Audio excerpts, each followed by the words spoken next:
Archives of Prasar Bharati presents the timeless treasure of golden era. समय की गुंजान गलियों में पली, स्वाभिमानी नवकली शालमली, शालमली। ससुराल में ये गम बढ़ा, पति था अहंकारी बड़ा, फिर भी धरे धीरज चली शालमली, शालमली। ज्ञान की सीढ़ी चढ़ी, मान की सीढ़ी चढ़ी, प्यार देकर पीव को अधिकार की सीढ़ी चढ़ी। मगर पति था तंग दिल, था न स्नेह के काबिल, भीतरी दूरी घटे, घर न उजड़े, इस फिक्र में तिल तिल जली शालमली। पिछले एपिसोड में आपने देखा कि शालमली अपनी मैगजीन एडिटर सहेली सरोज को अपने पिता के संघर्ष की कहानी सुनाती है। एक रोज शालमली बिना नरेश को बताए ऑफिस से सीधे अपने माँ बाप से मिलने मायके चली जाती है। उधर नरेश को निकिता नाम की आकर्षक लड़की मिलती है जो नरेश के जल्दी पैसे कमाने की हम ख्याल है। वो उसी तरफ धंधे में साझेदारी और दोस्ती का हाथ बढ़ाती है और अपने घर में ले जाकर बताती है कि अगर वो अपनी अकल और शालमली के पद की शक्तियों का सही इस्तेमाल करें तो काफी पैसे कमाए जा सकते हैं। इधर नरेश शालमली की रात घर लौटने पर नाराज होता है कि क्यों वो उसे बिना बताए माँ बाप के घर चली गई। अगली सुबह शालमली ऑफिस जाने से मना कर देती है, पर बातों में उलझाकर वो शालमली को किसी तरह ऑफिस जाने के लिए राजी कर ही देता है। अब आगे। कार लोन के मिलते ही हमने कार खरीद ली, मगर मकान अभी नहीं मिला था। नरेश तो कार पाकर मस्त हो गया, लेकिन मेरे जीवन में कार से कोई विशेष परिवर्तन नहीं आया। पहले नरेश स्कूटर से ऑफिस छोड़ता था और अब कार पर। हाँ, देर सवेर से लौटने की सुविधा जरूर हो गई थी, लेकिन इन सुविधाओं से मुझे कभी सुख नहीं मिला। जो सुख मैं चाहती थी वो सुख बार बार मुट्ठी में बंद रेत की तरह फिसल जाता था।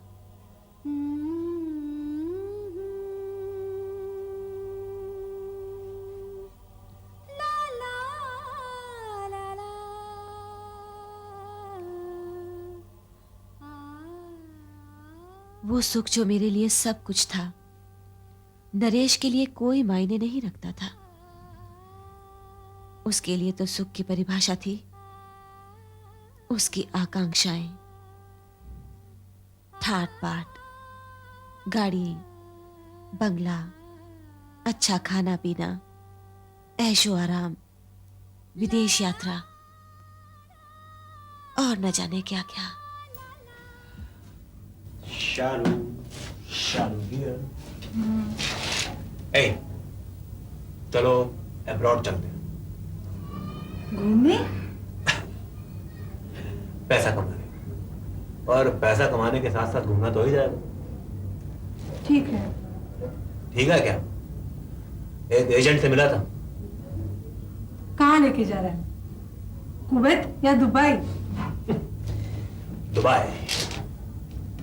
वहां जाके क्या करोगे? गोल्ड की स्मगलिंग? नहीं यार, स्मगलिंग क्या? तो एक बढ़िया सी नौकरी, एक बढ़िया सी कंपनी में और एक बढ़िया सी तनख्वाह के साथ। तुम्हारा दिमाग इन सब चीजों में क्यों भटकता है? अरे शालू, मुझे बेइंतहा पैसा कमाना है। पैसा तो तुम यहाँ भी कमा सकते हो, अरे अगर यहां बना सकता तो बाहर जाने की जरूरत ही क्या थी? ज्यादा पैसा कमा कर क्या करोगे? ऐश से रहूंगा और जो जी में आएगा सो करूंगा। एक सीमा के बाद पैसा फालतू हो जाता है और फालतू पैसा फालतू चीजें खरीदता है।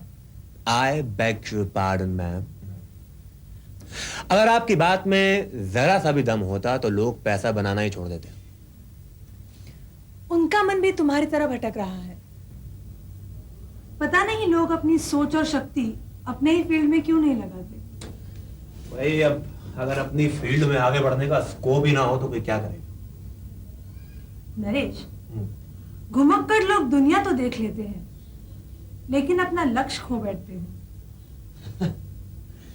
अब जिस आदमी का लक्ष्य ही दुनिया घूमना हो तो वो क्या करेगा? और ये मत भूलो शालू के दुनिया का सफर करने वाले ही अमेरिका डिस्कवर कर पाए थे। हेलो प्लीज राजा, तुम ये और गंभीर मत। तुम्हारा ये हमेशा गंभीरता ओढ़े रहना मुझे बिल्कुल पसंद नहीं। और गंभीरता ही मेरा पहनावा हो तो अब इसे बदल डालो। एक बात पूछूं? पूछो। मान लो मैं तुम्हारी पत्नी नहीं होती और तुम्हें कहीं दिखाई देती तो कैसे लगती? तो वो क्या है मैडम कि हम पराई औरतों की तरफ ध्यान से देखते नहीं। झूठ मत बोलो। नहीं, झूठ नहीं बोलो, सच कह रहा हूं कि मैं पराई औरतों को ज्यादा देखता नहीं। अच्छा, लेकिन देख भी लेते तो क्या सोचते? तो क्या सोचता बताऊं? मैं सोचता ये जो लड़की है ना, ये अपने अंदर के तूफान को गंभीरता के फ्रेम में कसे हुए है। प्रभावित होते? प्रभावित? मैंने कहा ना मैं औरतों से ज्यादा प्रभावित होता नहीं। लेकिन अच्छी लगती है अच्छी बात। अरे मुझे ये सवालों के कटघरे से बाहर निकालो। निकालो।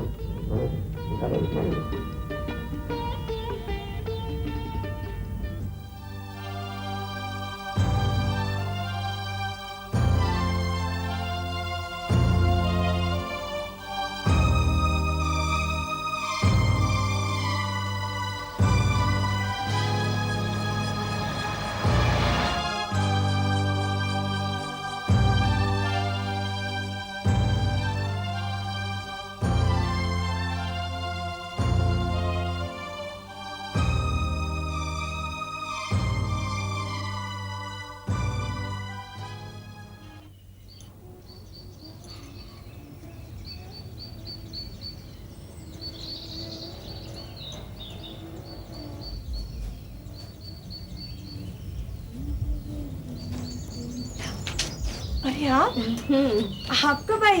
अभी अभी मैंने नॉक भी किया पर आप तो अपनी धुन में ही मगन थी, इसीलिए आपको शायद पता नहीं चला। अरे आप बैठिए ना, आइए बैठिए। नहीं ठीक है मिसेस कुमार, अब तो आप बहुत बड़ी अफसर बन गई हैं। शान से क्लबों में जाइए, पार्टीज अटेंड कीजिए। ये घर के काम के लिए कोई नौकर चाकर रखिए ना, इतनी भी कंजूसी अच्छी नहीं। हाँ, दरअसल बात यह है कि यहाँ काम तो कुछ होता नहीं और फिर हमारी प्राइवेसी भी डिस्टर्ब हो जाएगी। अगर बात प्राइवेसी की है फिर मैं कुछ नहीं कहूंगी। हाँ हाँ, ये रहा आपका इस महीने का किराया। मिसेस कुमार, अब तो आप दोनों ही कमाते हैं, कार भी ले ली है, अगर थोड़ा सा किराया बढ़ा देते तो। चलिए, अगले महीने से आपकी ये फरमाइश भी हम पूरी कर देंगे। Oh thank you. Most welcome.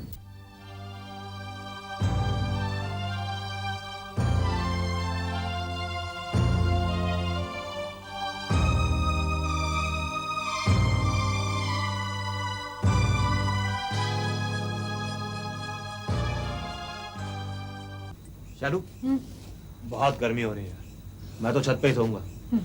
मेरा बिस्तरा बिछा दो। बिस्तर यही है, बिछा लो ना, अंदर बहुत काम है। मुझसे नहीं होगा ये सब। क्यों? अपना बिस्तर खुद बिछा दोगे तो मेरे पति नहीं रहोगे क्या? नहीं यार, वो क्या है कि जब भी कोई अपनी देखभाल करता है ना, अच्छा लगता है मुझे। कभी कभी मेरा भी मन करता है कि मेरी कोई देखभाल करे, मुझे औरत नहीं इंसान समझे। कुछ कहा तुमने? कहती तो बहुत कुछ हूँ, लेकिन कोई सुने तब ना। गुस्से हो गई? समझने की कोशिश करो ना शायद। देखो, वैसे भी तुम्हारी हाँ में हाँ मिलाकर लोग मुझे जोरू का गुलाम कहते हैं। अब अगर किसी ने मुझे घर के काम करते हुए देख लिया, मेरी तो शामत ही आ जाएगी। तुम्हें चाहे अच्छा लगे चाहे बुरा शायद, लेकिन मैं ये मर्द बने रहने का आखिरी हथियार किसी भी सूरत में नहीं डालूंगा।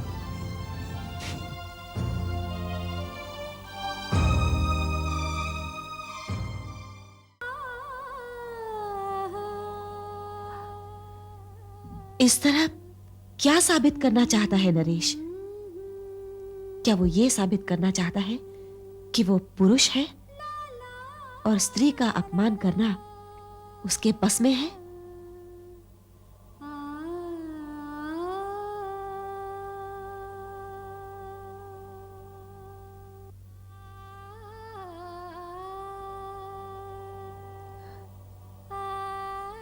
लेकिन वो ये भूल जाता है कि अपमानित न हो सकना उसके बस में नहीं है। मैं भी तो उसका अपमान कर सकती हूं, पर शायद नरेश ये अपमान सह नहीं पाएगा।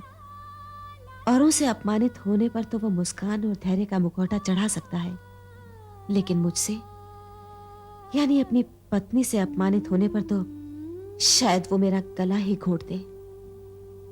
नरेश, कुछ तय किया या अभी तक सोच ही रहे हो? नहीं, सोच रहा था कि ब्रिजमोहन जी का टेंडर कैसे पास करना, और यह भी सोच रहा था कि यह करवाना ठीक होगा कि नहीं। नरेश, जानते हो इस तरह की दुविधा में कौन लोग अपना सर फोड़ते हैं? जो really petty middle class mentality के होते हैं, जिनमें आगे बढ़ने की कोई चाहत नहीं होती और साथ ही इस डर से सुकड़े रहते हैं कि कहीं सब कुछ खो ना जाए। नरेश, जब इस दुनिया में आए ही हैं और जीने के सही रास्ते हैं, तो मौके का फायदा क्यों ना लिया जाए? नरेश, जिंदगी सिर्फ 2 दिन की है। Why don't you enjoy the life? क्या तुम जिंदगी को अपने ढंग से जीना नहीं चाहते हो? चाहता हूं निकिता, चाहता हूं। तो ये दुविधा क्यों? ये रोशनी हम दोनों के बीच में अड़चन पैदा कर रही है, हम दोनों के बीच में फासला जैसा। बिठा दो।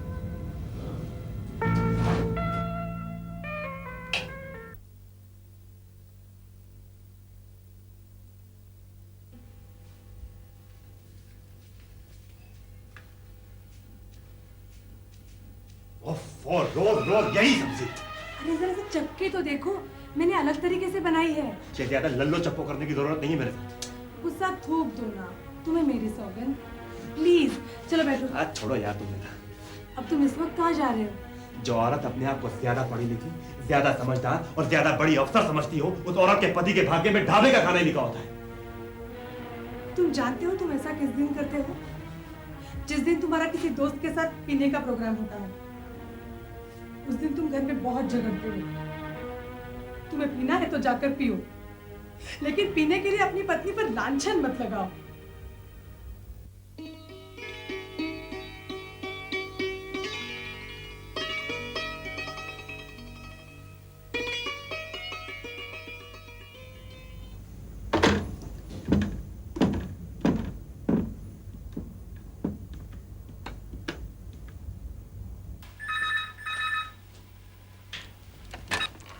हेलो, हाँ 1 मिनट। मेरा फोन है? हाँ मैडम, आपका फोन। हेलो। हाँ, नरेश बोलो। हाँ बोलो। अच्छा सुनो शालू, वो रघुनंदन का काम हो जाना चाहिए। वो ठीक 3 बजे तुम्हें आके मिलेगा। किसी को भी टाइम देने से पहले मुझसे पूछ तो लिया करो। अरे पूछना क्या है इसमें? ठीक 2:30 बजे मेरी मीटिंग है और वो 4 बजे तक चलेगी। हाँ हाँ, रघुनंदन का काम हो जाएगा, लेकिन तुम उसे 4:30 बजे भेज देना। अरे कहाँ इन्फॉर्म करता फिरूंगा उसको मैं? तुम मीटिंग से 5 मिनट के लिए आ जाना ना। इम्पॉसिबल, गवर्नर के साथ मीटिंग है, महीनों बाद जाकर सबको ये तारीख सूट करती है। तुम मेरे खातिर 5 मिनट के लिए बाहर नहीं आ सकती हो? हाँ, तुम्हें अपने पति का जरा मान करना नहीं आता? नरेश, क्या मैं तुम्हारे ऑफिस के कामों में अपनी राय लाती हूँ? फिर तुम मेरे ऑफिस की समस्याओं को समझे बुझे बिना अपनी राय के ऊपर रखना चाहते हो। ओके बाबा, ओके। देखो, मैं सिर्फ इतना ही कर सकती हूँ कि रघुनंदन के पेपर अपने पीए के पास छोड़ जाऊंगी। उसे कह देना कि वो पेपर्स मेरे पीए से ले जाए। हाँ चलो, ठीक है, चलो बाय।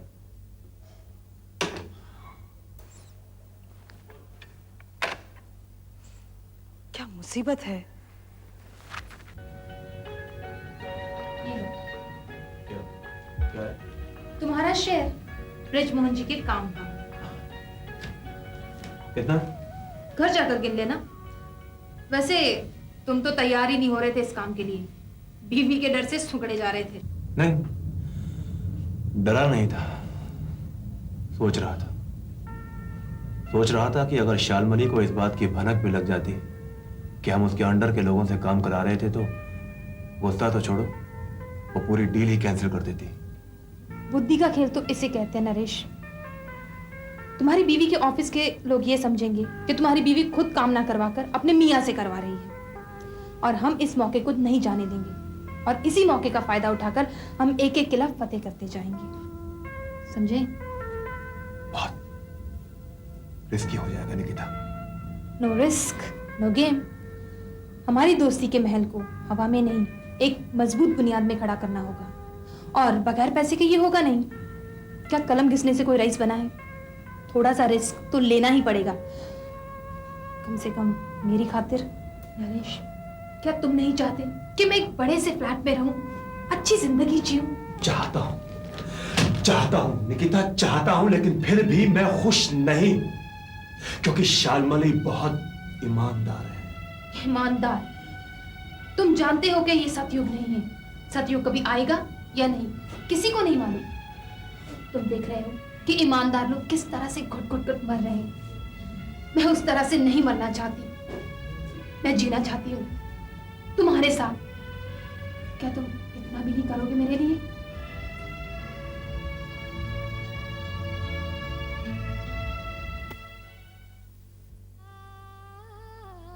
नरेश के लिए शादी का मतलब एक आदमी की इच्छाओं का गुलाम बन जाना था। अब वो मेरे ऑफिस के कामों में भी दखल देने लगा था। मुझे गीली मिट्टी समझ मनमानी शक्ल देने की कोशिश कर रहा था वो।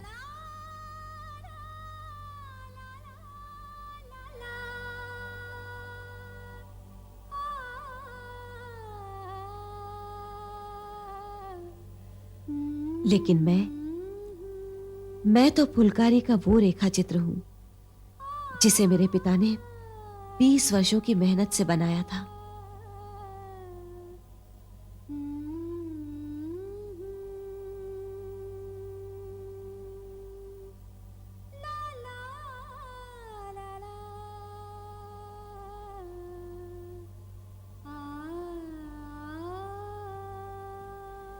मैं उसके मशीनी डिजाइन को अपने व्यक्तित्व पर चिपका लूं, ऐसा मैं कभी नहीं होने दूंगी। कुछ ही दिनों में मुझे सरकारी मकान अलॉट हो गया। सबसे पहले यह खुशखबरी मैंने अपने पिता को दी। मजा आएगा ना।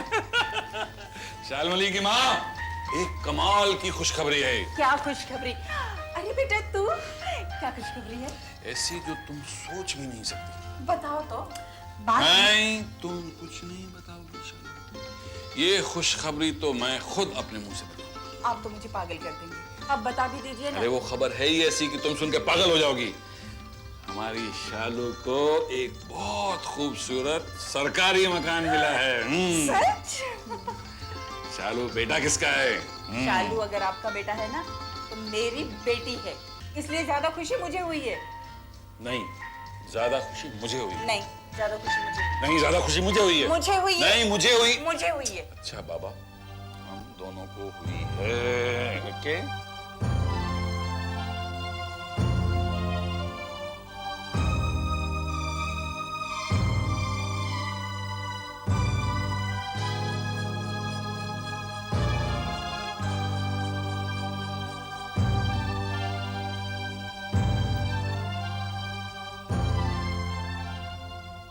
आज मुझे पहली बार एहसास हुआ कि मैं अपने माता पिता के प्रति क्या कर्तव्य निभा रही हूं।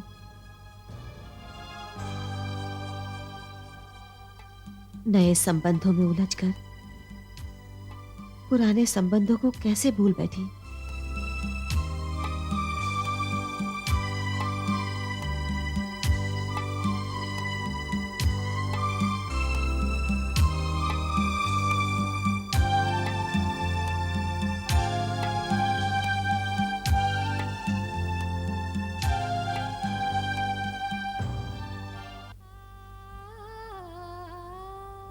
उस मोहल्ले में न तो लकड़ी की कोई टाल थी और न ही आसपास कोई जंगल, लेकिन उन दिनों मुझे अक्सर जंगल काटने की आवाज सुनाई देती थी। कई बार तो आवाज बर्दाश्त के बाहर हो जाती थी।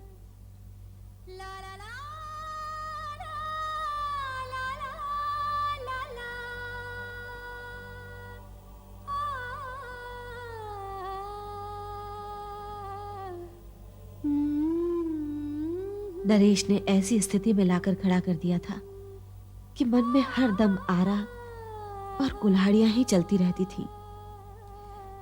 मैं ऐसे यातना शिविर में पहुंच गई थी जहां से जब भागने की कोशिश करती तो नरेश का व्यवहार बदल जाता और मेरी दृष्टि संबंधों के उस बिंदु पर केंद्रित हो जाती जहां मैं अपने जीवन साथी के साथ एक धरातल पर खड़ी हो सकूं।